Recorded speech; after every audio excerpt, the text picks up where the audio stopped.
Draft season is coming to a close. John Schmeelk and Tony Pauline with you to glide you down to a nice landing here. The draft is in the books. We had our quick draft review on Saturday night of the draft. Go check that out. It's our previous one. We talk about favorite classes, best fits, worst fits, best late round sleepers, all that sort of stuff. So make sure you go check that out on our draft season podcast feed.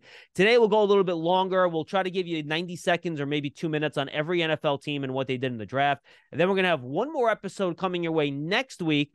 Tony will give us our way too early look at the 2024 class and give everybody some homework to do, including me, over the next 4 or 5 months, because I know about 3 names. Tony's got the rest of them. Caleb Williams, yay. Marvin Harrison Jr., woo. And then we'll figure out what other guys could be big-time prospects coming out in next year's NFL draft. But for now, we're going to go division by division, team by team. We're going to start with the AFC East. And, Tony, we might as well start with the Buffalo Bills, who trying to make a run here. They lost some team players in free agency last year, and I'll go through the names very quickly for each team. Tight end Dalton Kincaid, round 1. Osiris Torrance in round 2. Dorian Williams, linebacker Tulane, round 3. Justin Shorter, the toolsy big receiver from Florida in round 5. Then 2 round 7 picks in Nick Broker and Alex Austin. I like the Dalton Kincaid and Osiris Torrance picks. I think they're walk-in starters for Buffalo. Your thoughts on the class?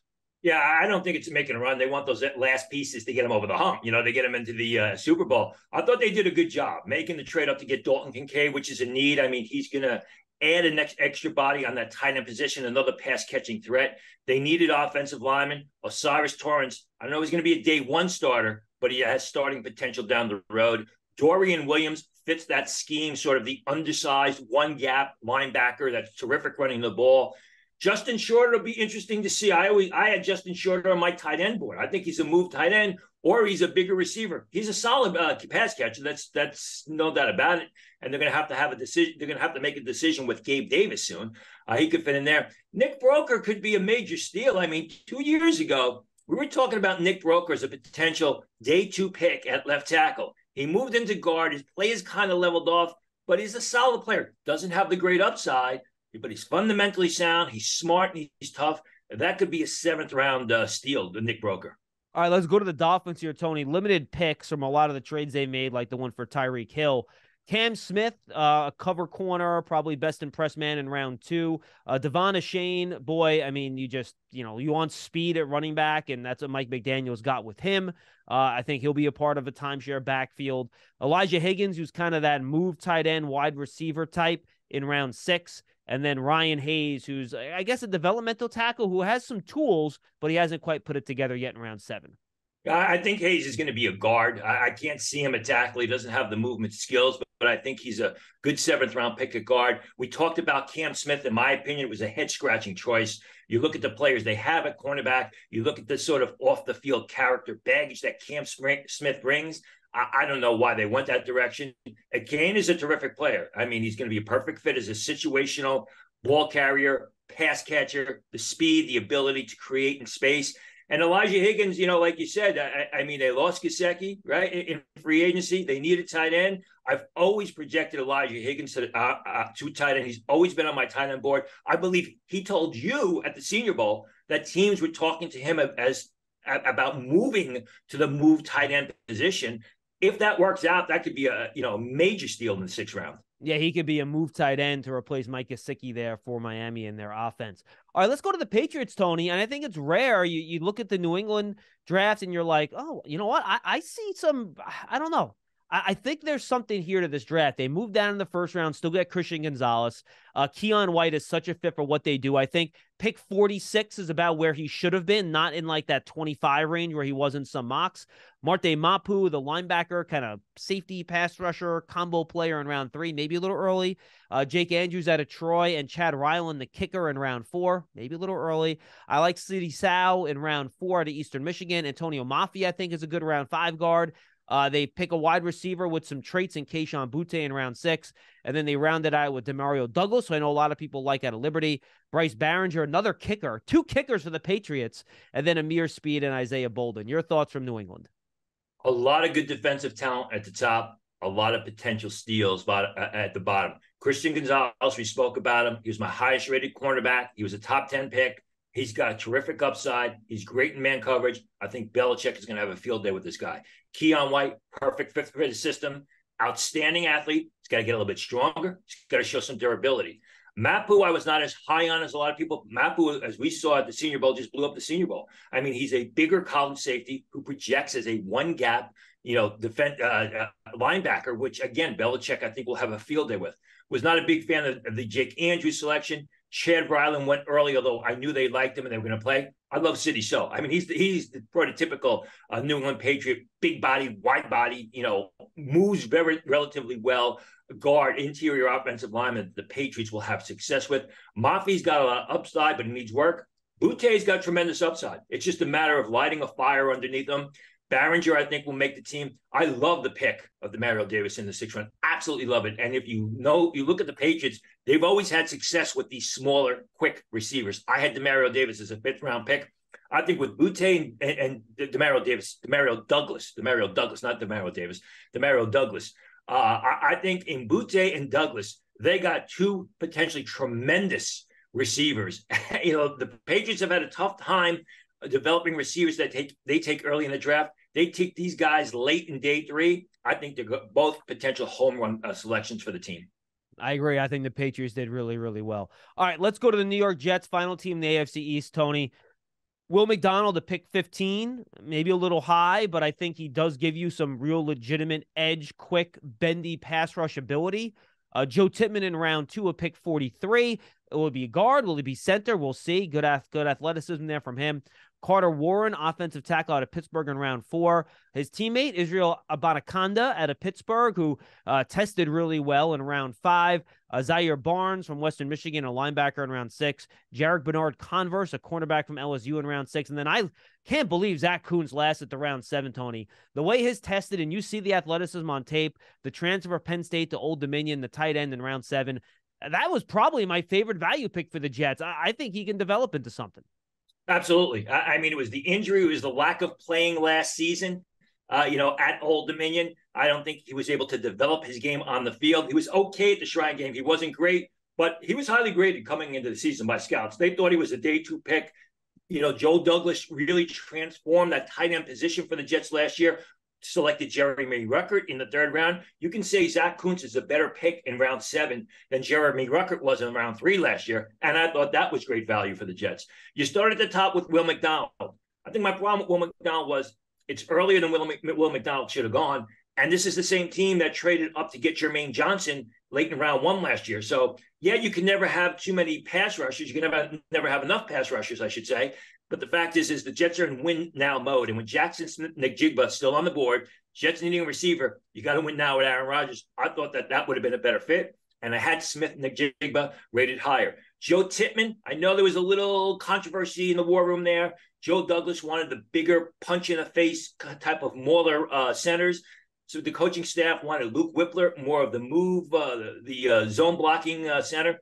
Douglas won out. Tippmann's got great upside. They signed Connor McGovern to a 1-year backup sort of deal. I think Tippmann will be the starting center come October. Carter Warren, again, he's not going to give you early returns because he got the injury. I think if Carter Warren had finished out the season and hadn't gotten injured and then was able to play in the postseason, Carter Warren is a 3rd or 4th round pick. So I think this is potentially very good value, but I don't know what's going to help the Jets in 2023. Abanikanda, they've got a great stable of running backs. He's just one more. He's a bigger back who's very effective in space. Zaire Barnes, I had him as an undrafted free agent. I don't think the Jets had to use a 6th-round pick on him. He is a one-gap, pursuit, athletic, run-and-chase linebacker who's very fast-going sideline to sideline, fits the system. But again, I think they could have signed him as a free agent. Jarek Bernard-Converse has been up and down. He just hasn't shown a lot of consistency. Tested well right before the draft, which I think really helped him. He's got a lot of upside. But if he consistently played to the level that scouts thought, you're probably talking about a 4th-round pick rather than a 6th-round choice. All right, let's go over to the AFC North, Tony. Zay Flowers, the 1st-round pick for the Baltimore Ravens. We'll start there. Trenton Simpson in the 3rd round. A lot of people at some point had him as a late 1st-round mock. I had him more as a late second-round pick, so I think that's good value there. And he'll kind of replace Patrick Queen, who they did not pick up their fifth-year option on. Tavius Robinson in round 4, an edge player out of Mississippi. Kyu Blue Kelly, the cornerback out of Stanford. Tony, you said you thought he was more like a fifth-round pick. That's where they got him. Malasala Omve Lalu, the offensive tackle out of Oregon in round 6. And then I thought really maybe their best value pick was Andrew Voorhees, who tore his ACL with the combine out of USC. If he's healthy, he's probably going 3 rounds earlier than that. They get him in round 7. Absolutely. A big, tough, a Baltimore Ravens type of offensive lineman. You know, a big, tough mauler, very smart. You can see the football intelligence and a guy who works to finish blocks. Zay Flowers, you know, I like the receiver. I just don't know about the fit because the fact is the Baltimore Ravens have failed year after year after year on wide receivers that they have taken in the first round. And sometimes that's an epidemic with certain teams. You know, you look at the quarterback position, you look at the cornerback position, same teams keep drafting certain positions high and keep failing. So maybe Zay Flowers breaks the trend and they want another pair of hands after that huge contract they gave to Lamar Jackson. Trenton Simpson and Tavius Robinson, they're both similar types of players. They're great athletes. They cover a lot of area on the field. The instincts are questionable. When it comes to Robinson, the motor is also questionable. You know, here's a guy who should have been much better than he actually was. You're right about Trenton Simpson, but the thing about Simpson is he was able to recover from mistakes that he made on Saturday because of the speed. You can tell that he does a little bit more thinking than reacting, which is a concern. Kelly, I know a lot of people were high on Kelly. Struggles in man-to-man coverage, never gets his head back around, does a lot of face guarding. You got to play him in zone. I like Lealu a lot. I think I had him as a 7th-round pick. He's a bigger, tough offensive lineman, absolutely fits the Ravens system. I wouldn't be surprised if he makes the active roster in September. All right, let's go over now to the Cincinnati Bengals, Tony. And I love the Bengals draft. I think they knocked it out of the park. It was one of my favorites when we did our show on Saturday. Myles Murphy, good value at 28, edge player out of Clemson. DJ Turner, good value at pick 60 in the 2nd round. I know you love him. Jordan Battle, good solid safety in round 3. Charlie Jones, I love him. I think he's your eventual replacement for Tyler Boyd. You can't pay everybody on that offense. And speaking of which, eventually Joe Mixon's not going to be there on a big money contract either. Chase Brown could be his replacement in round 5, the running back at Illinois. Andre Yashivas out of Princeton, round 6, a big toolsy wide receiver. Brad Robbins, the punter out of Michigan in round 6, and then DJ Ivey, DB out of Miami in round 7. I thought the Bengals had a phenomenal draft. Yeah, I would agree. I mean, Myles Murphy's just a value pick. They got 2 good pass rushers there. They add another one in the stable, which is a plus. And I think Myles Murphy was probably drafted a half a round later than what his grade warranted. And then they come back around in round 2 and they get the cornerback, DJ Turner, that they were thinking about taking in round 1. And I mean, here's a guy, I think he's going to be immediate starter as your nickel back, your slot corner, call him whatever you want. I think he's ridiculously underrated. Great ball skills. Ran 4.26 at the combine. The only thing is he's a little bit smaller. Jordan Battle doesn't have the speed of, say, a DJ Turner, but he's smart. He's tough. He can cover, and he's a terrific run defender who will also add value on special teams. Charlie Jones, I would agree with you. Just got to stay healthy. He's got some hip issues. Chase Brown, I would agree with you. Sort of a situational back, a hard-running ball carrier who gets the most from his ability. The kid from Princeton has got a high upside. DJ Ivey's not a bad pick either. He's been a solid cornerback at Miami of Florida. Nickelback will have to make it on special teams. Yeah, I think they did really well. Let's go to the Browns. Not many picks here because of the Deshaun Watson trade, Tony. They didn't select till round 3. They got Cedric Tillman at pick 74. Good value. I thought he was more like a 2nd-round pick. Siaki Ika out of Baylor, the big, massive defensive tackle in round 3. Browns need to shore up their run defense. I'm sure that's why they drafted Ika. Then they stuck with size. They found someone bigger than Ika, which is hard to do. And DeJuan Jones in the 4th round at pick 9. Maturity issues there, according to a lot of the reports, and your reporting, quite frankly, Tony. Isaiah McGuire, nice edge rusher. I like that value, Tony, in round 4, pick 126. Dorian Thompson-Robinson, the quarterback out of UCLA in round 5 to play behind Watson. And then you have Cameron Mitchell, the cornerback out of Northwestern, round 5. And then finally, Luke Whippler, who, again, might have been my favorite value pick for them. I don't know how he falls to round 6. That's crazy talk to me. You know, if they can figure out Whippler and DeJuan Jones, Tony, Cleveland potentially got 2 starting offensive linemen on day 3 of this draft, which would not be bad for them at all. Like you said, they didn't have a pick until number 74, the 3rd round. But I really think the Browns knocked it out of the park. All of these guys. have the opportunity to make the active roster. Tillman, I thought, was just tremendous value. Not a speed receiver, not a downfield threat, but I've talked about him multiple times on the show. Very reliable, catches the ball well, plays the receiver position like a linebacker, and he finds ways to separate. And even when he's away from the ball, he's working hard, blocking defensive backs, intimidating opponents. Thought it was great value. Same thing with Ika. Fits their system. Some people thought second round. He's a bit one-dimensional. He's more of a gap occupier, occupies the blocks rather than a playmaker, but still good value. You mentioned DeJuan Jones, as I said on Saturday. If you want the blueprint on how to really destroy your draft grade and hurt yourself prior to the draft, look at what DeJuan Jones did. We both saw him that first day at Senior Bowl practice, and he was dominant. He was absolutely outstanding. And since then, it was downhill. He's getting what he deserves. If the light goes on, this can be a great pick for the Cleveland Browns. If DeJuan Jones remains being the DeJuan Jones that we have seen since the second day of Senior Bowl practice, he's going to be bouncing from practice squad to practice squad, from team to team. He'll never have an NFL career. Isaiah McGuire, I thought, was great value in the fourth round, a smaller, quick, explosive, hardworking edge rusher. I love the pick of Dorian Thompson-Robinson. I mean, in the best case scenario, they got a backup quarterback. In the worst case scenario, they got a backup quarterback. In a best case scenario, they got a quarterback that they can develop and then trade for more draft capital down the road. Cameron Mitchell has got a good amount of upside, potential down back. Luke Whippler fell for a couple of reasons. Short arms, 31, I think it was 31 and a half inch arms. He's a little bit smaller, and he's solely a center. If you look at all the centers that were selected before Luke Whippler, they're multi-purpose, and you talked about it with Joe Tippmann, can play guard or can play center. Luke Whippler is solely a center, which is why he fell. He's solely a center with short arms, which is why he fell. I talked to people in the league. They're like, yeah, we would. I don't know why he slipped by us, the Arizona Cardinals, but he kept sliding. And this could be one of the better picks, really, of the whole draft, because Whippler could be starting by the end of his rookie season. All right, final team in the AFC North, Tony, the Pittsburgh Steelers. They trade up a couple spots to get Broderick Jones, the last really starting caliber off the bus offensive tackle in this class, depending on what you think of Antoine Harrison. Then with that pick they got in the Chase Claypool trade, they select Joey Porter Jr., a player that I think might have been in play for them at pick 14, to be honest with you, with the first pick of the second round. They wanted him because they were getting calls to trade that pick. Keanu Benton, I thought at pick 49 is really good value, good two-way defensive tackle. Darnell Washington, who dropped because of some medical issues. Round 3, pick 30, a lot later than some people had him, two-way tight end. Nick Herbig, pass rusher, a lot of people really like out of Wisconsin in round 4. Then Corey Trice in round 7, someone with all the physical tools you want.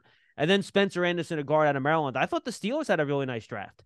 Really well. I mean, they fill a need at the all-important left tackle spot by basically moving up 3 spots or 4 spots, whatever it was, and basically snagging the left tackle Broderick Jones away from the New York Jets. Although I'm told there was some question as to whether or not the Jets actually would have selected Broderick Jones if he's there. Athletic guy, zone blocker, has got growth potential, long arms, great length, and did a great job at Georgia the past 2 years. Joey Porter Jr., I agree with you. I mean, a lot of us, including myself, thought, mid to late first round. I had said that it was between him and Deonte Banks for that third cornerback spot. It turned out to be the kid from Mississippi State. There was concerns that Joey about his lack of production. Actually, Tony, I didn't mean to interrupt you. Gonzalez ended up being the third one. Forbes went before Gonzalez. There you go. You're right. I apologize. Thank you for bringing that up. There you go. This way, it can't get killed on Twitter. By the way, which was crazy, by the way. Agree. Agree. Yeah, exactly. You're spot on. And the thing about Porter, the reason Porter fell was the lack of production, lack of ball production, and teams were concerned that he's very grabby. Does a lot of holding. Benton is a perfect fit for that system. He's an athletic guy. He's just got to play stronger. Darnell Washington fell because of injuries, because of character issues. Plus, I mean, Darnell Washington, as we talked all along, is everybody loved his size, but he's more of a plodding type of tight end. I know he ran 4.6 at the combine, but he doesn't play to a 4.6. He's a glorified number 2 tight end, Darnell Washington. In my book. He reminded me a lot of Jelani Woods last year, where he tested well, but then you watch the tape and you're like, that does not look like a really athletic player. And Johnny Woods ran a lot faster than Darnell Washington, for what I remember. And Washington's going to be good in the red zone. He's going to be good in all those third down situations. You throw him the jump ball. He's going to go up and get it. He's a good blocker. But again, a glorified number 2. I thought Herbig was excellent value in the 4th round. I thought Corey Trice was a great 7th-round pick. Maybe a cornerback, maybe a safety, a tough physical guy. You know that you like him. He's got decent speed, was highly rated coming into the season. Like Luke Whippler, probably should have gone 3 rounds earlier than he was actually selected. All right, let's go now to the AFC South, Tony. We'll start the Houston Texans. C.J. Stroud.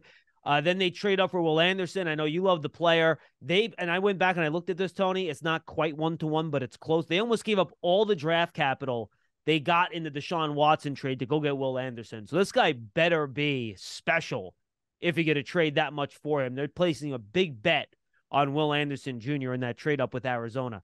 Juice Scruggs, end of round 2, center out of Penn State. Tank Dell in round 3, athletic wide receiver. Dylan Horton, I thought was a little bit early in round 4 at a TCU. Henry To'oTo'o, linebacker at Alabama. I thought that was pretty good value in round 5. I like Jarrett Patterson. Round 6, I think, is a good fit for him. Round 6, Xavier Hutchinson. I thought that was really good value, wide receiver out of Iowa State. And then Brandon Hill, the safety out of Pittsburgh. So I like the very beginning. I don't love the trade. And then I love some of the guys they got on day 3.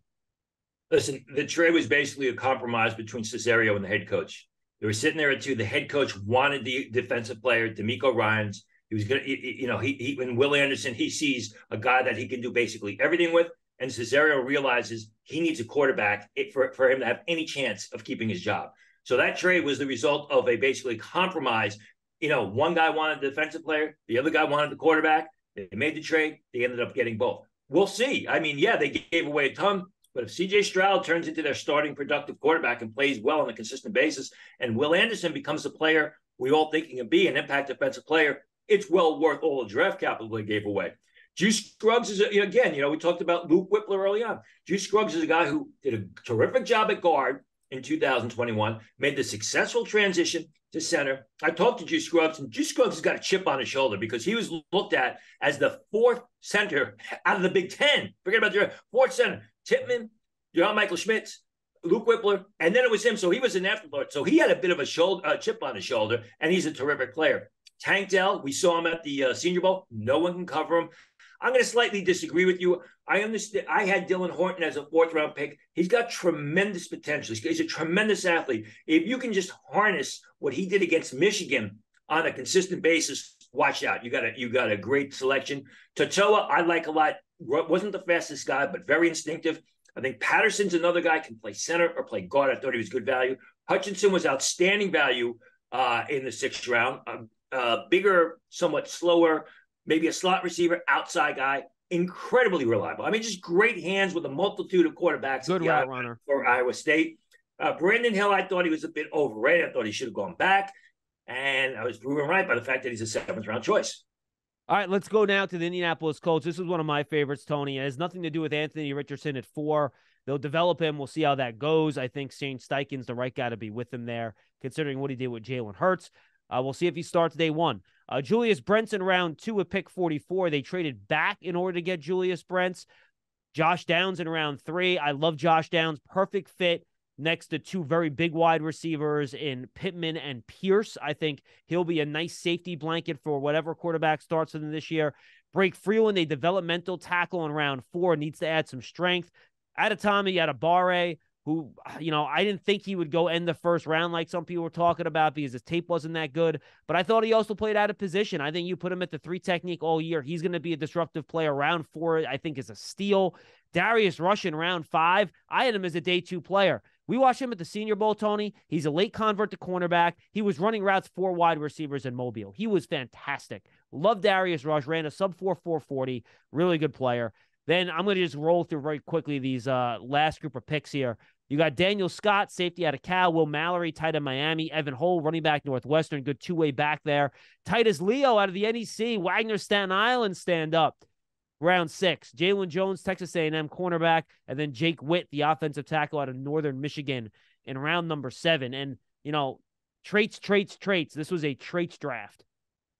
Other than their 2 picks in the 7th round, I thought they did a great job, especially on day 3. I think, unfortunately, people are going to dictate the finality or the final grade on this draft on how Anthony Richardson ultimately does, and that's a shame. Brents has got great upside. You mentioned Downs, who was terrific value in the third round.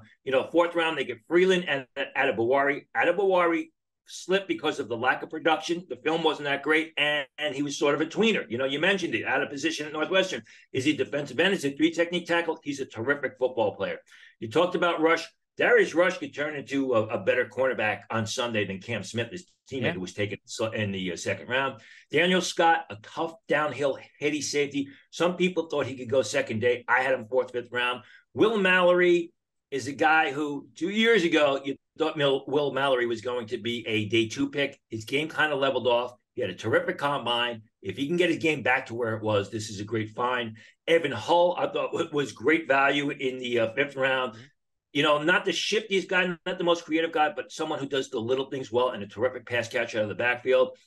Titus Leo is going to be, your situational pass rusher coming out of a three-point stance, stand over tackle. He's quick. He's explosive. He plays like his hair's on fire. He's a go guy who also brings special teams potential. All right, million picks here for Jacksonville, so I'm going to roll through these here pretty quickly. Anton Harrison, they need the replacement for Juwan Taylor, plus Cam Robinson suspension.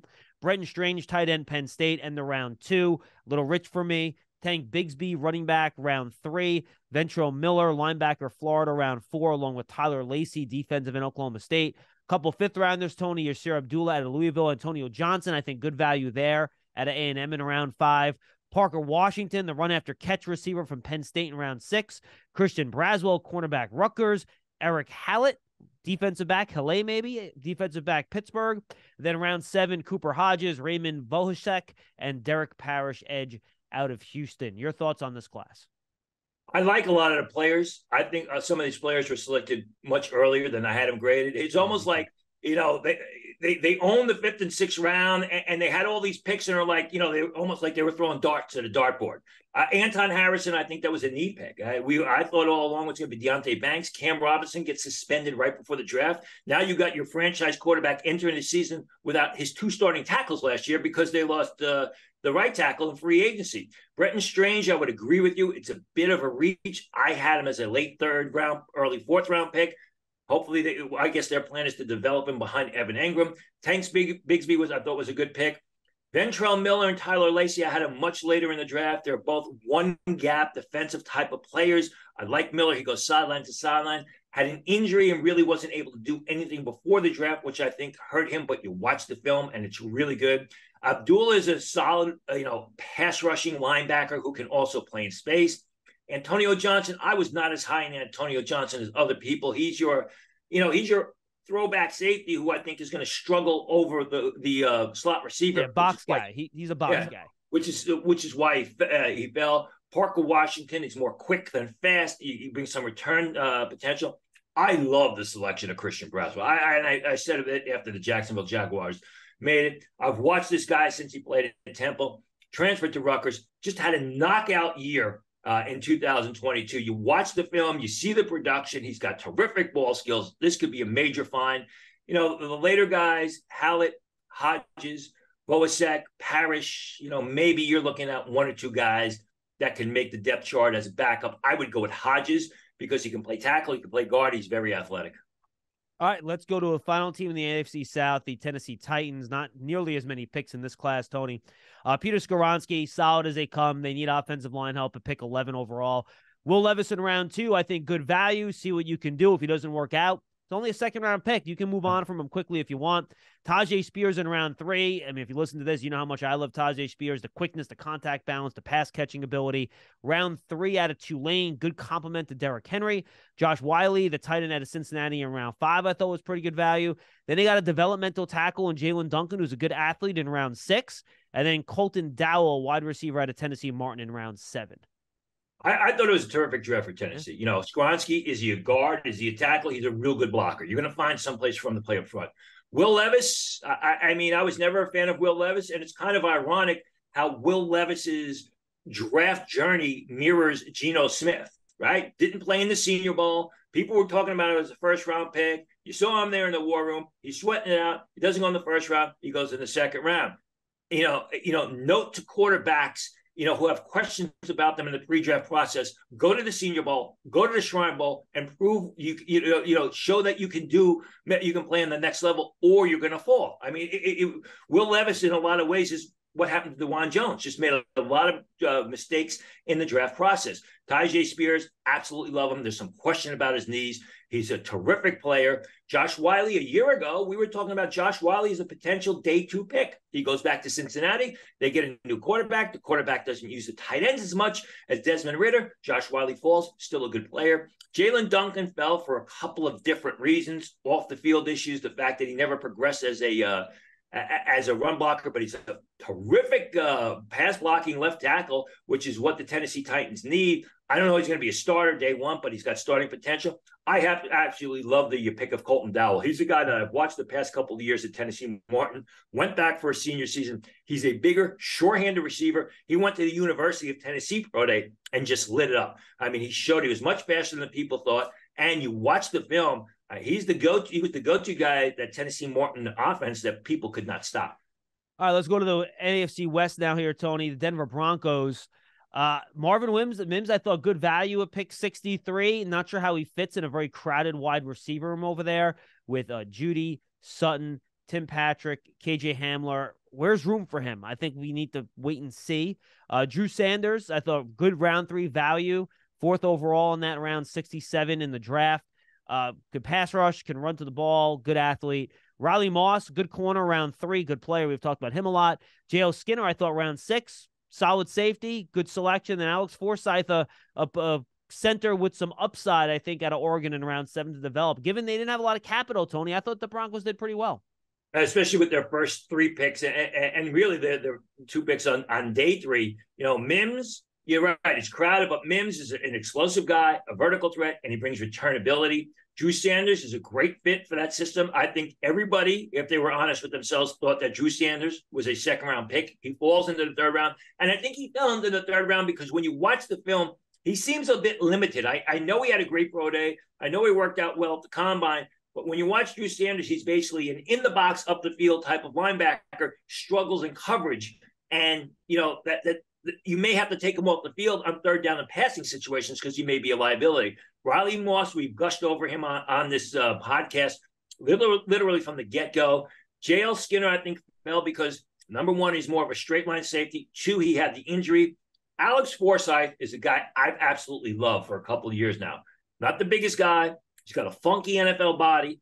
He's got some back issues. Not a great athlete.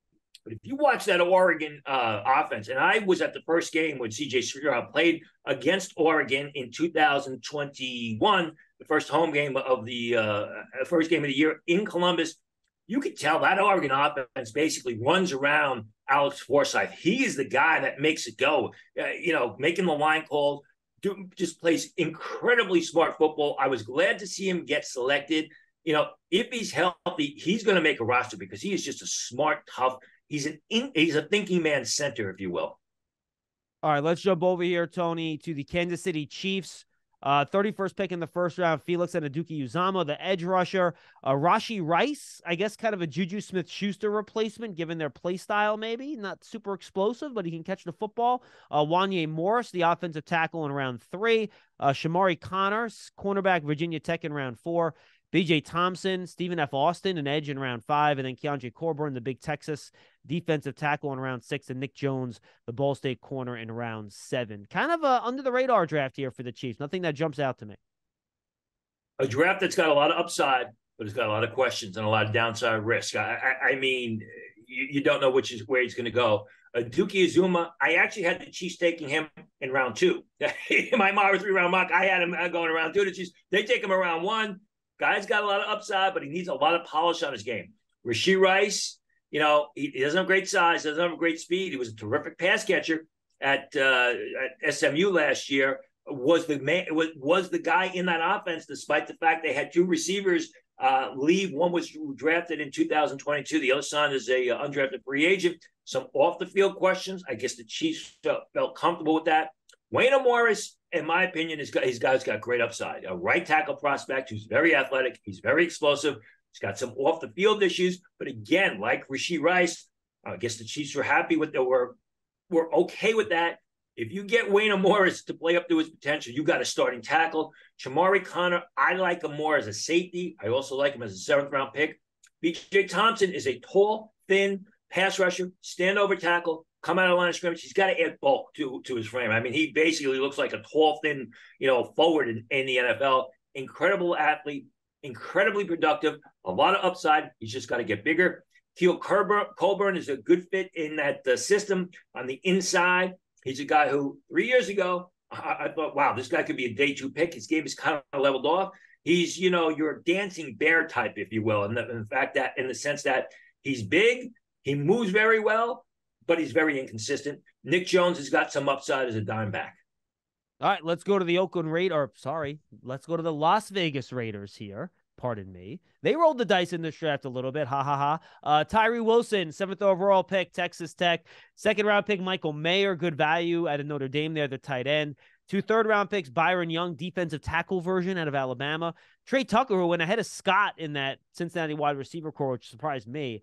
3rd-round pick, 100 overall. Jacorian Bennett, round 4 pick, cornerback out of Maryland. Aiden O'Connell, developmental quarterback out of Purdue in round 4. He fits that system well.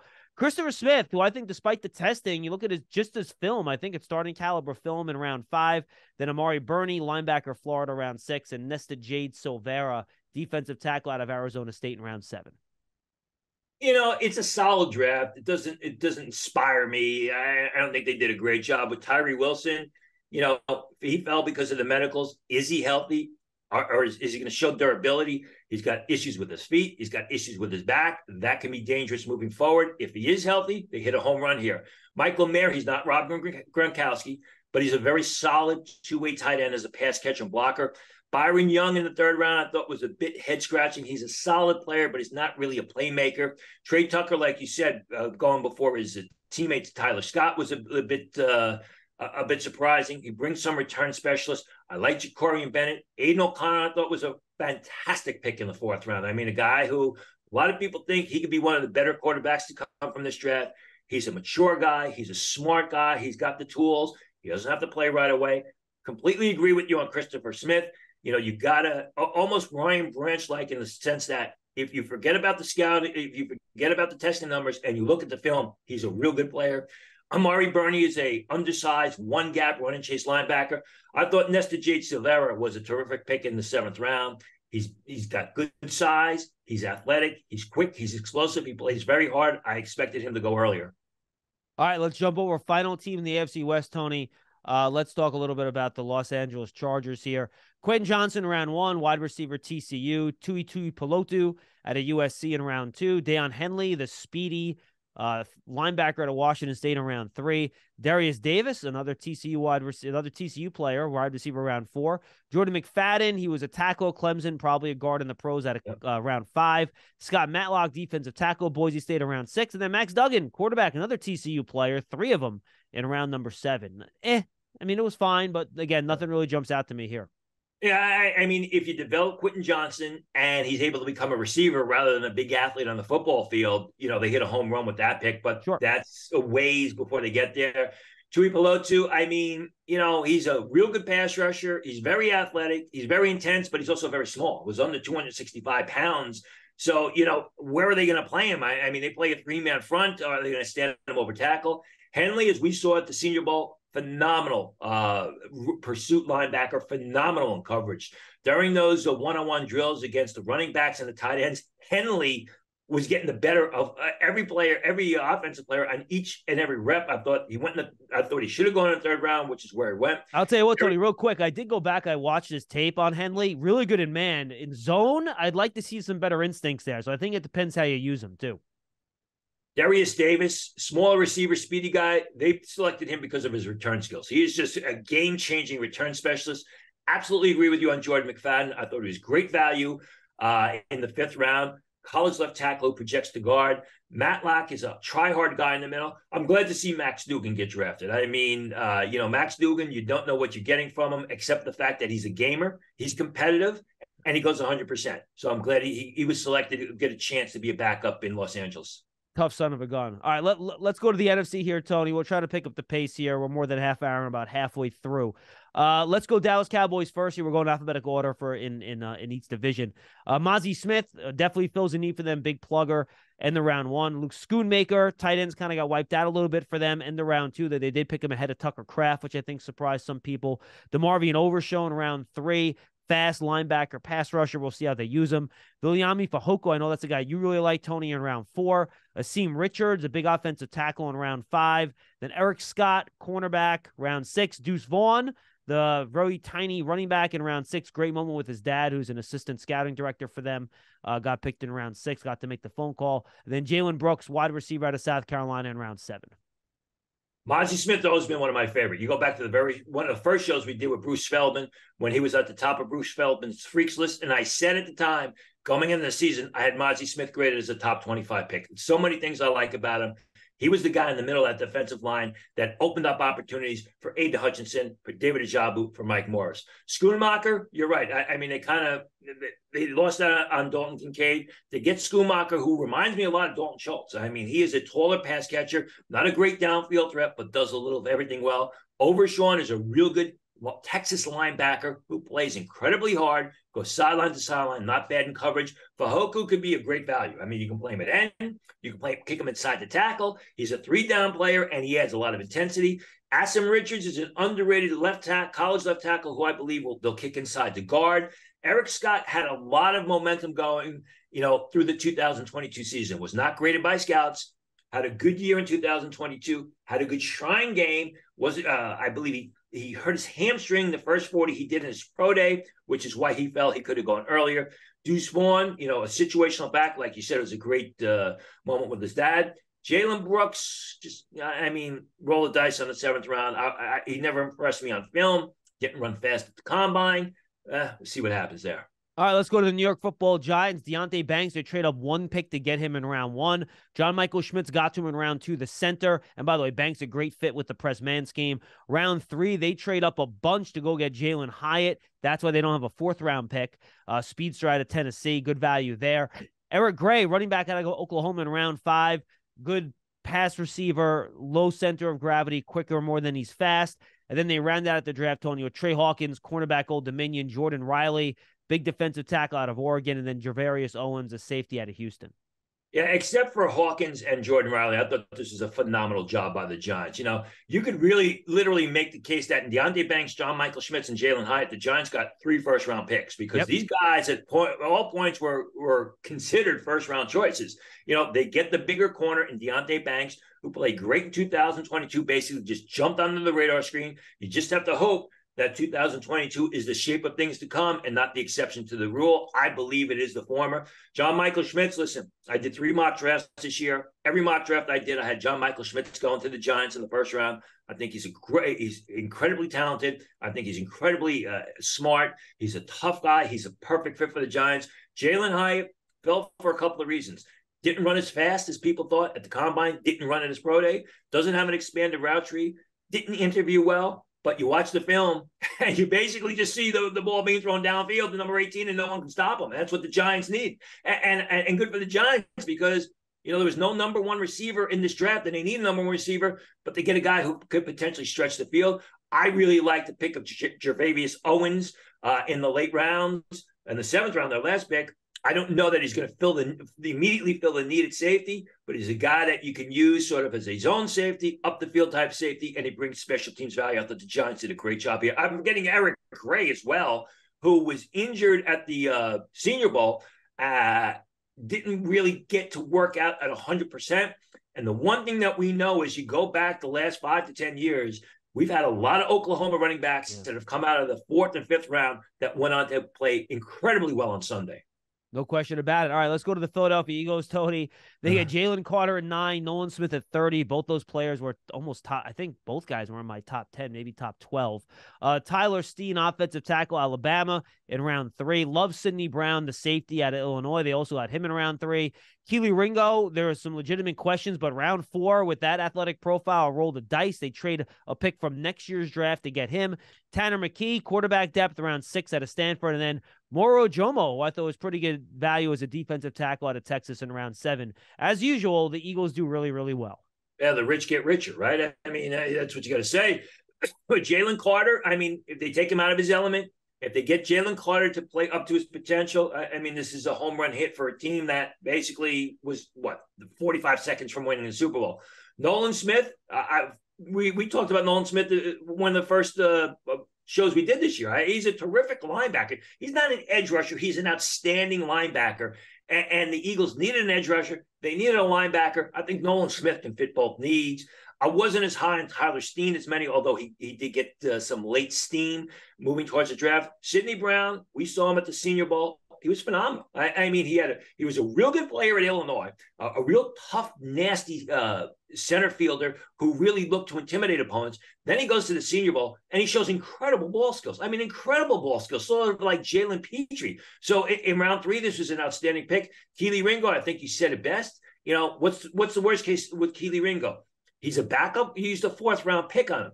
Tanner McKee is a smart, heady quarterback, a lot different from Jalen Hurts, but the Eagles know how to develop quarterbacks. Ajomo's an athletic, intellectual guy that I think is a good fit. They're going to go to more of a 3-4 front, and I think Ajomo really is a guy who could back up for that team. All right, let's go now to Washington, the last NFC East team, Tony. First round pick, Emmanuel Forbes. They wanted a zone corner that can get the football. That's what they drafted, even though Christian Gonzalez was still there. Jartavius Martin, cornerback of Illinois in round 2, really trying to shore up that spot against 3 good offenses in the NFC East with really good receivers. Ricky Stromberg, center out of Arkansas, round 3. Him and Nick Gates will compete inside. Braden Daniels, guard at Utah, round 4. KJ Henry, round 5, edge rusher. I thought that was really good value there. Chris Rodriguez, the pounding running back out of Kentucky, him and Brian Robinson. Boy, who wants to tackle those 2 guys? And then you get to Andre Jones, the edge rusher out of Louisiana in round 7. After Emmanuel Forbes, I thought they did a great job. I was never as high on Emmanuel Forbes as other people were. Obviously, I was not nearly as high on him as the Commanders were. I mean, yeah, he's a terrific cornerback. He's also 166 pounds. I don't know how, he's going to hold up in the next level, especially in that Ron Rivera defense, which uses the cornerbacks to support against the run. We'll have to see. I'm either right or I look foolish. We'll see what happens with Emmanuel Forbes. After that, I thought they did a terrific job. Jartavius Martin, I had written an article that said, he had been moving up draft boards. He was going to be selected earlier. They have him as a cornerback. He's basically a safety that you can line up over the slot receiver. He's sort of your nickel safety, if you will, and a guy who was not on the radar screen coming into the season and just had a knockout year in a Illinois secondary that was full of NFL talent. I thought Stromberg late in round 3 is exactly where I expected him to go. He's a tough, slug-it-out center situation where there were more teams that needed centers than there were centers in the draft. Braden Daniels, very versatile offensive lineman out of Utah, very athletic, played left tackle, can play any of the interior positions, maybe except for maybe center. Even there are some people thinking he can play center.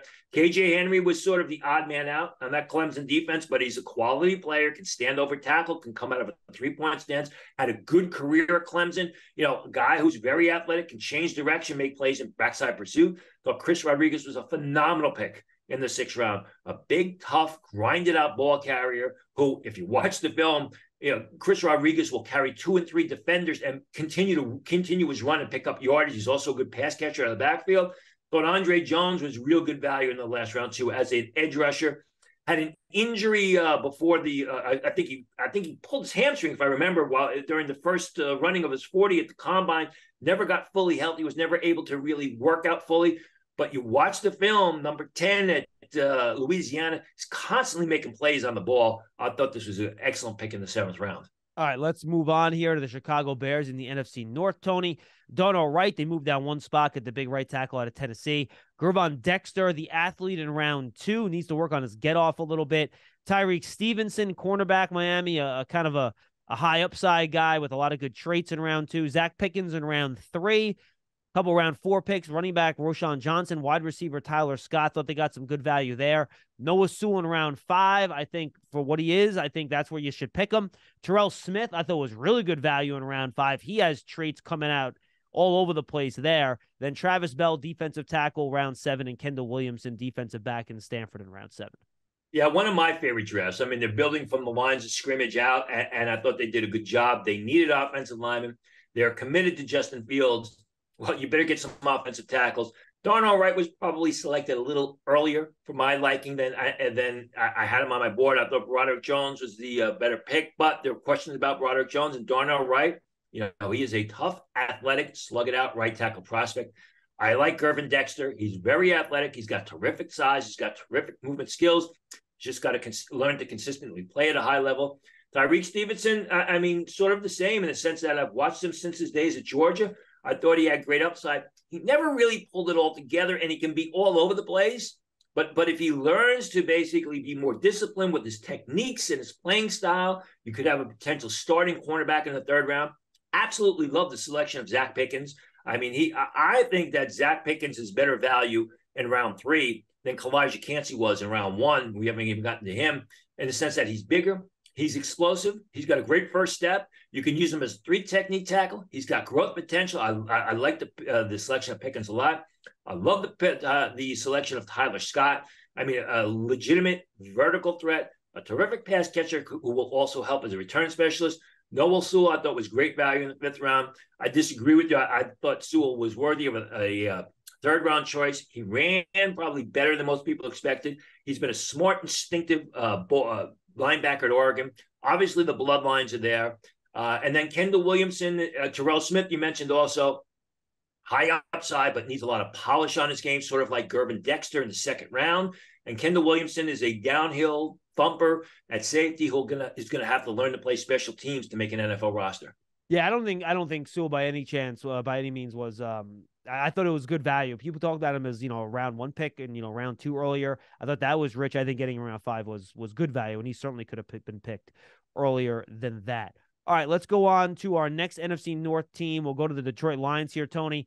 You know, I wonder about the process, and we talked about that on Saturday's show. We don't need to do that again. But I think you really like the players, right? They just got really good players in non-premium positions. Jahmyr Gibbs, running back, Alabama. Jack Campbell, linebacker, Iowa in round 1. Maybe a little rich, sure, but really good players. Sam Laporta, tight end, Iowa, ahead of Michael Mayer in round 2. Brian Branch, safety, slot corner, round 2. Alabama, great. Hendon Hooker, developmental quarterback in round 3. Awesome. Broderick Martin in round 3, maybe a little rich. Then Colby Swordsdale and Antoine Green to round it out, the offensive tackle and wide receiver.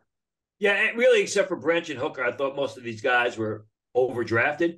But if they turn out to be good players and they turn out to produce for the Lions, a team that's looking to take that next step and get into the playoffs and even go deep into the playoffs, then the gamble paid off. I mean, Gibbs, I knew that they liked him. I never thought in my life that they would have taken him with 12. I thought they would have traded down from 18 and then taken him. But Gibbs is a terrific ball carrier. I mean, he's explosive. He's faster than Bijan Robinson. He's an outstanding pass catcher out of the backfield. He's creative. I don't know that he's an every down ball carrier, but he's the type of guy who's going to get 15 to 18 touches a game as a ball carrier and as a pass catcher. Jack Campbell, you know, of the 3 linebackers, Trenton Simpson, Drew Sanders, and Jack Campbell, Campbell was always rated number 1. He's a 3-down linebacker. He's tough. He's smart. He's good in coverage. He's solid in pursuit. He's good up the field, defending the run. I think he's going to be an immediate day 1 starter. Sam Laporta, same school, Iowa, been one of my favorite tight ends for the past 3 years. He's not as fast playing speed as Dalton Kincaid. He doesn't have the same 40 time, but he does. He just produces. I mean, he's out there catching the ball. He's a good blocker as well. Brian Branch, one of my favorite defensive backs in this draft, terrific player at safety, maybe a nickel corner, good ball skills, goes sideline to sideline, but he ran a 4.58 at the combine. And you can't take a defensive back who runs 4.58 in the early part of the draft. Hendon Hooker, I think was great value. I mean, we talked about a team taking Hendon Hooker in the 1st round to get that 5th-year option on him. Well, I mean, the Detroit Lions, for all intents and purposes, could put him on the non-football injury list. Doesn't play next year, doesn't do anything. And they basically have him for 5 years because they take him off the non-football injury list and they have him for 4 more years. And they don't really need him to play because with Jared Goff there. Broderick Martin, I thought, was a major reach in the 3rd round, more of a gap-occupying, zero technique nose tackle type. Cody Swordsdale was a major reach. Antoine Green in the 7th round, I think it's good value. A bigger pass catcher who was a good complement to Josh Downs, a reliable pair of hands for Detroit. No question about it. Again, I think they just got really good players. We could talk about the value of where they got them. All right, very Dan Campbell-y draft based on the type of guys that he drafted. All right, let's go to Green Bay here, Tony. Again, I think you got some good players, but I wonder about the process. Lucas Van Ness, round 1, 13th overall, Iowa. Then they go for weapons like they always do on day 2. Luke Musgrave, tight end, Oregon State. Jaden Reed, wide receiver, Michigan State. Both 2 second-round picks. Tucker Kraft, third-round pick out of South Dakota State. Really good value there. And then Colby Wooden, linebacker, Auburn. Sean Clifford, round 5, Penn State quarterback. Not sure about that one. Dontavian Wicks, wide receiver, Virginia, round 5. Carl Brooks, the non-combine invitee. The big defensive end, defensive tackle out of Bowling Green.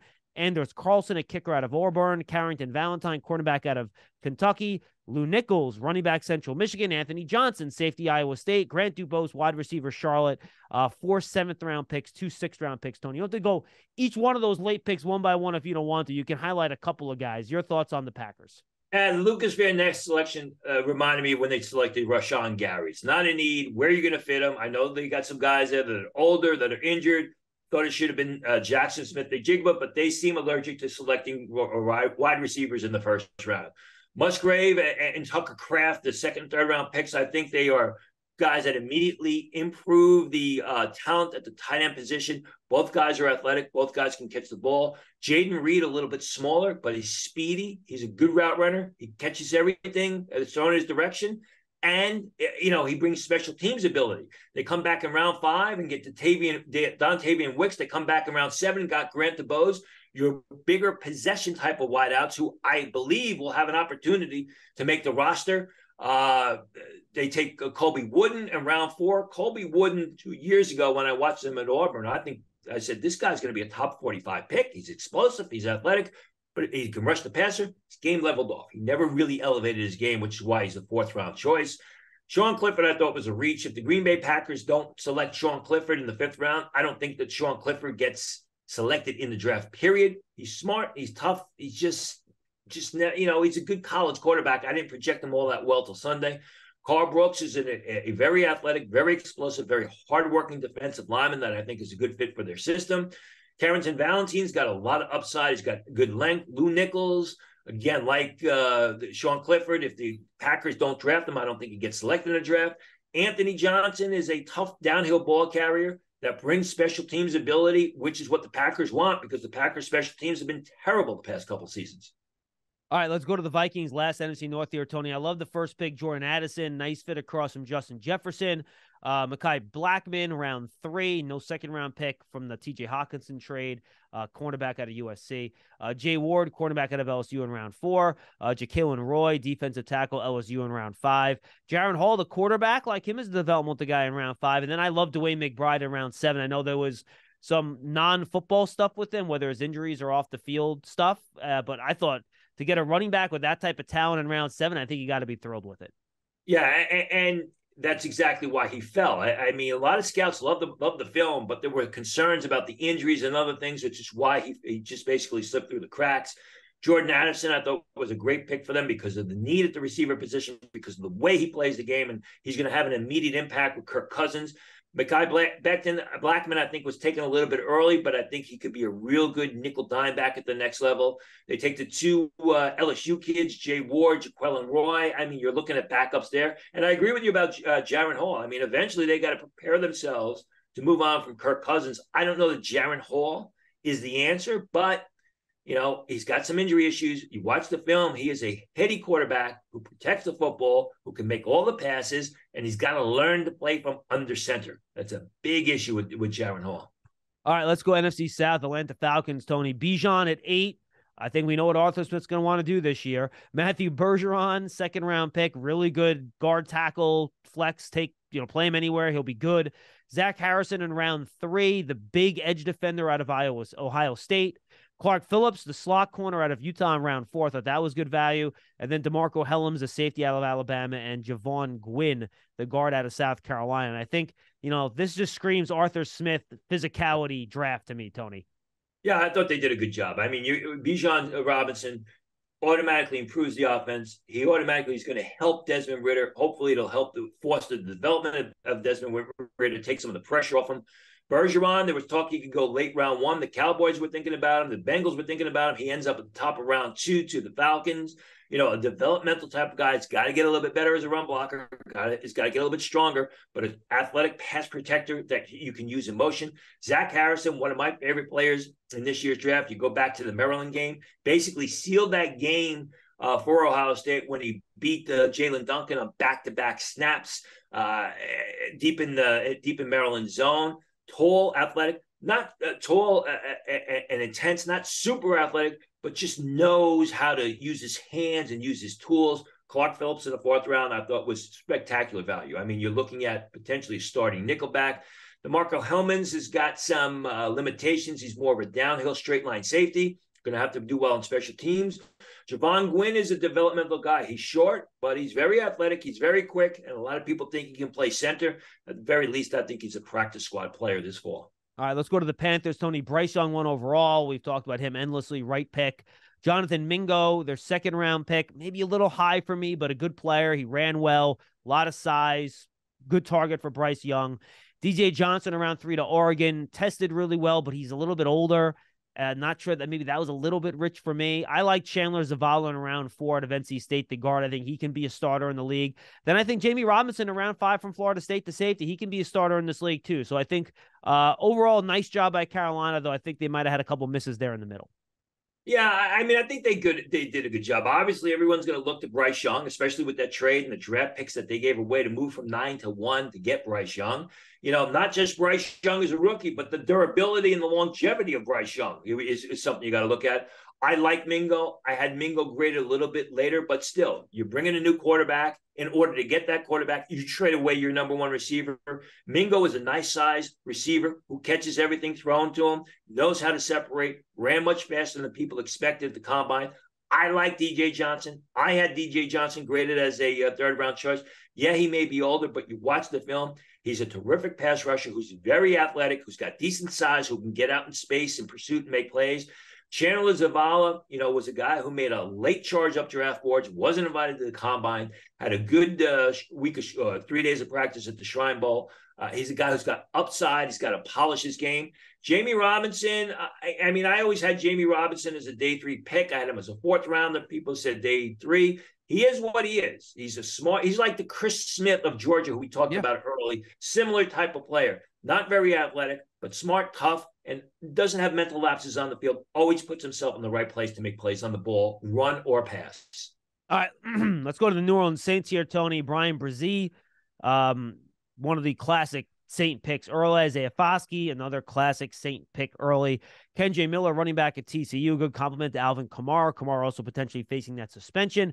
Nick Saldivari, guard out of Old Dominion. I know a lot of people really like him. They moved up top around 4 to select him. Jake Haener, quarterback. They probably see some Drew Brees notes there. Jordan Howden, safety out of Minnesota in round 5. And then one of my favorite value picks of the draft, A.T. Perry in round 6. Big, great tracking the ball deep. I know he was in kind of a rudimentary offense. Good hands. Needs to get a little stronger. But I thought, great value pick for them in round 6. And ran faster, I believe, than anybody thought he was going to do at the combine. I'm surprised he fell this early. You go to Brian Brise, a favorite of mine. You can look at the 2022 film and pick holes in Brian Brise's game. You got to look at what went on with his younger sister tragically passing from brain cancer. He had the kidney infection, go back early on, and you would have thought that Brian Brise was a top 10 pick. I believe in the former when it comes to Brian Brise. Foskey, a good pass rusher who's got to really develop an entire game. Kendre Miller, a lot of teams liked him. A lot of teams said he was going to be a 3rd-round pick, and he was a 3rd-round pick. A lot of lost out because he hurt his knee against Michigan in the semifinal game, did not play in that championship game against Georgia, probably for the better, the way TCU got steamrolled. But he's a good interior runner who can catch the ball out of the backfield.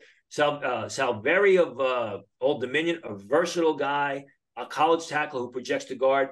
Haener, I don't know. I think Haener's I like Haener as a college quarterback. I think he's a tremendous short and intermediate range passer. He sees the field incredibly well. He just doesn't have the arm to play on Sunday. He's just another guy in that quarterback room. I hope he does well. Howden's a tough safety, more of a straight line zone type safety, but someone who I believe will add value on special teams. All right, let's go Tampa Bay here, Tony. They really wanted to secure their game up front. I think they did that. Kalijah Kancey, the very quick guy. If you're going to put a small guy next to somebody, put him next to Vita Vea. So I think that'll work. Cody Mock, the versatile offensive lineman around 2 from North Dakota State. Play him guard, play him center, take your pick. Yaya Diaby, who I think is a very talented edge rusher, round 3, Louisville, nice pick. Servassier Dennis, the linebacker out of Pittsburgh in round 5. Payne Durham, the kind of just solid, do-everything tight end from Purdue in round 5. Then they rounded out their draft with Josh Hayes, defensive back, Kansas State. Trey Palmer, I think, is an upside pick in round 6. And then I love Jose Ramirez out of Eastern Michigan. I'm surprised he got all the way to round 6. I think he's a pretty talented pass rusher. Very much on defense anyway, a Todd Bowles, inspired draft. A lot of quick one-gap type players. You talk about Kancey, you talk about Jose Ramirez, you talk about Yaya Diaba. These guys are athletic, they're explosive, they're first-step guys, but, they need people around them to help them to occupy the blockers so they can make plays. Cody Mock, I like that pick for no other reason. You look at Tampa Bay, you look at the incredible success that organization has had in developing small school offensive linemen. And I always believe there's something that, like I said earlier, some teams just can't hit on a position, such as the Baltimore Ravens in the first round at receiver. There were some franchises that just do a great job at certain areas. You look at Tampa Bay and the way they develop small school offensive linemen.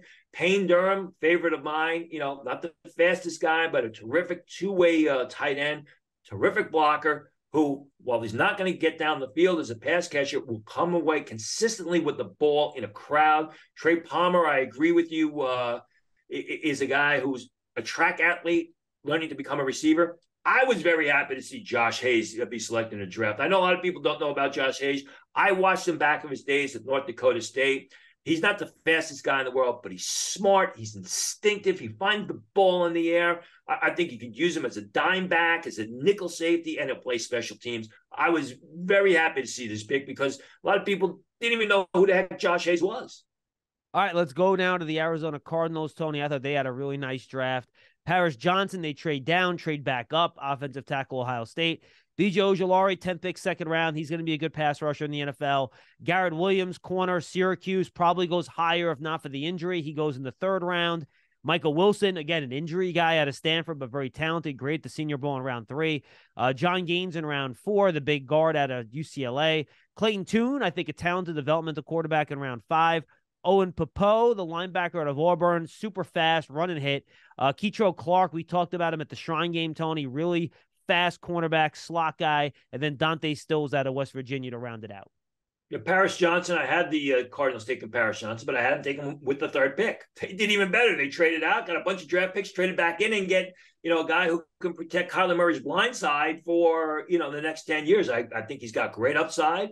I thought his film got better and better each week and during the 2022 season after he made the transition from guard to tackle. Left tackle is a priority in the NFL draft. That's why Paris Johnson went so early. I thought he deserved it. BJ Ojulari had struggled with injuries in the pre-draft process, but you watch him. He's got to get a little bit bigger. He's got to get a little bit stronger, but he's a very athletic guy who can rush the edge, get up the field and harass the passer or get out in space and make plays. Garrett Williams, I agree with you. I mean, Garrett Williams, during the first half of the 2022 season, you look at him and you say, this is a top 45 guy, had that knee injury, which set him back. Michael Wilson, not the fastest guy in the world, but as we saw at the Senior Bowl, runs great routes and can't be covered. John Gaines is a developmental offensive lineman. He's got great upside. He's very athletic. He's just got to learn to, really develop a complete game. Tune, developmental quarterback. I mean, you're really not going to do anything with Kyler Murray there, especially with the contract that they signed him to. Popo went much later than I thought he would. An undersized run and chase linebacker. Keetrell Clark, in my opinion, could be one of the steals of the draft. I mean, Keetrell Clark is a starting nickel back early in his career, had a great Shrine Bowl, had a tremendous combine, was really good at Louisville. I'm surprised he fell this deep. I thought he should have gone 2 rounds later. Dante Stills is a guy who's got decent size, decent athleticism, and has got decent film. If he puts it all together, he could be a good value pick late in the draft. All right, let's go to the Rams here, Tony. And you don't have to go through every individual guy. There's so many picks late. Ooh. I'll run through them for you real quick. Steve Avila, guard, TCU, their only second-round pick. A pair of third-round picks, Byron Young, edge, Tennessee. Kobe Turner, defensive tackle, Wake Forest.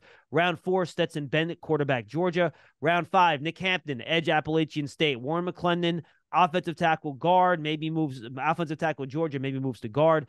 Davis Allen, athletic tight end out of Clemson.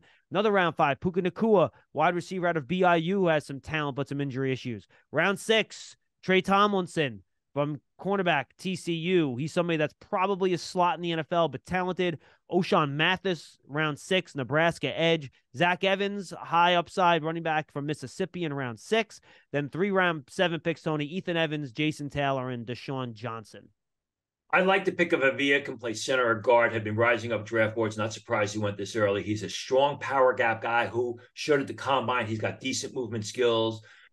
Byron Young of Tennessee, I thought was another terrific pick. The edge rusher, you can stand him over tackle. You can have him come out of a three-point stance. He's very explosive, very athletic, had a good Senior Bowl, had a terrific career at Tennessee. I think they drafted a lot of the same guys. Kobe Turner in the 3rd round was a little bit early for my taste, but then they take Deshaun Johnson from Toledo in the 7th round, Mr. Irrelevant, I should say. I like Johnson a lot, but they're the same type of players. They're quick one-gap defensive tackles. Granted, you don't know what the way the board's going to fall, but Kobe Turner in the 3rd round was very early. Stetson Bennett went earlier than I thought. Nick Hampton, I thought, was great value. An edge rusher, an undersized edge rusher who's going to stand over tackle. Warren McClendon Jr. has got a good amount of upside as a right tackle. Nacua, I think, is a reliable receiver. He's a smart receiver. He's not fast. He's not quick, but he just gets the job done.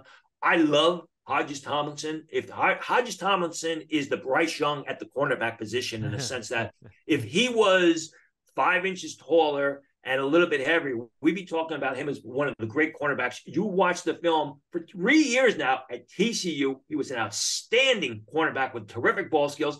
He's 5'7.5", though. That's why he fell. O'Shawn Mathis showed good things as a pass rusher at TCU early in his career. Then he made the transfer. He transferred to Nebraska, which is like occupational suicide as far as I'm concerned, and his game leveled off. Zach Evans, I was never very high on Zach Evans. He seems a bit one-dimensional, but the 6th round is good value for him. Jason Taylor is a guy who, if he learns to play to his athletic numbers, his testing numbers, he could be a real good safety. On film, he's more of a downhill straight line type of player. All right, let's go now to the 49ers, who did not have picks in rounds 1 or 2, the Christian McCaffrey trade. Jair Brown was their first pick, safety out of Penn State. Then they pick a kicker without a lot of draft capital in round 3 with Jake Moody, good player. Cameron Latu, another 3rd-round pick at a tight end out of Alabama. Thought that was a little rich. Darrell Luter Jr. in round 5. Robert Beal Jr. in round 5. D. Winters, linebacker, TCU in round 6. Braden Willis, tight end, Oklahoma, round 7. Ronnie Bell, wide receiver, Michigan, round 7. Thought that was good value. And then Jalen Graham, linebacker, Purdue in round 7, Tone. Probably my least favorite draft of them all. I mean, Jair Brown, he's a solid safety. He's a heady guy, but he's slow. Jake Moody, you take a kicker that early in the 3rd round, you better start booming some kicks through the uprights for you. You're going to take grief for that. Cameron Latu, I mean, a nice number 2 tight end. He's not very fast. He's not down the field type of guy. I do like Luter, who's got solid ball skills as a potential nickelback. I do like Robert Beal, who could be a situational pass rusher. I do like D. Winters, who's a one-gap defensive end. Braden Willis, if he gets healthy, has got some upside, especially in that Niners system. Ronnie Bell, if he ever puts it together, he's got some upside. Jalen Graham, I like as a one-gap linebacker. But again, I think he would have, if the Niners had not selected him, he would not have been drafted. All right, absolutely. I'm with you on that. All right, let's jump to Seattle Seahawks here, Tony. I thought they had a really nice day. Devon Witherspoon, 5th overall. Jackson Smith-Njigba, 20th overall. Top corner, top wide receiver. Derek Hall, speedy pass rusher in round 2. Zach Charbonnet, not sure why you need a running back after you picked a really good player in the 2nd round at Michigan State last year. They do it anyway, but good player. Anthony Bradford, powerful guard at LSU in round 4. Cameron Young, defensive tackle, Mississippi State, round 4. The big defensive end, Mike Morse, out of Michigan in round 5. Olu Oluwatimi, I think round 5 is a good sweet spot for him. Maybe you can develop into a starting center. And then Jarek Reed and Kenny McIntosh, who I thought was a really good value at running back in round 7. Interesting draft. I mean, Witherspoon, obviously they saw something in him that they liked. They snagged him away from the Detroit Lions, who had jumped on him with the 6th pick, and then Detroit trades down. the most polished cornerback in this year's draft, no doubt about it. I know about the most athletic, but the most polished, and you can use them in a variety of systems. Smith-Njigba, I thought was great value. I think he's going to be day one starter. I think he's a great complement to DK Metcalf in that offense. Another pair of reliable hands for Geno Smith. Derek Hall, early second round was a bit early for my likes, but I think Derek Hall is more than an edge rusher. You know, he's like Nolan Smith in the sense that he's a terrific linebacker, can make plays in space, can make plays in pursuit, and can also rush the passer. Charbonnet, as you said, I mean, great player, questionable pick, and then they come back in the seventh round. They get Kenny McIntosh. Of course they do.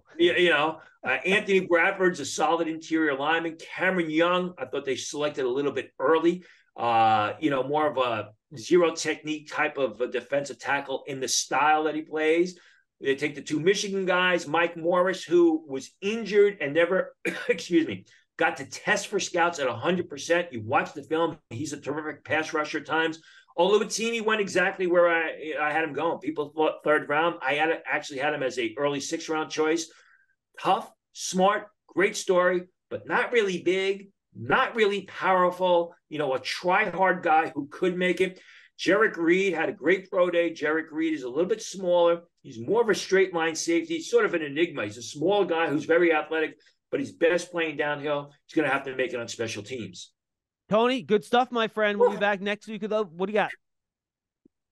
We got through them all. We did, absolutely. We'll be back next week with a much shorter episode, I promise, looking ahead to the 2024 class. And we'll see you then on draft season. Enjoy your week.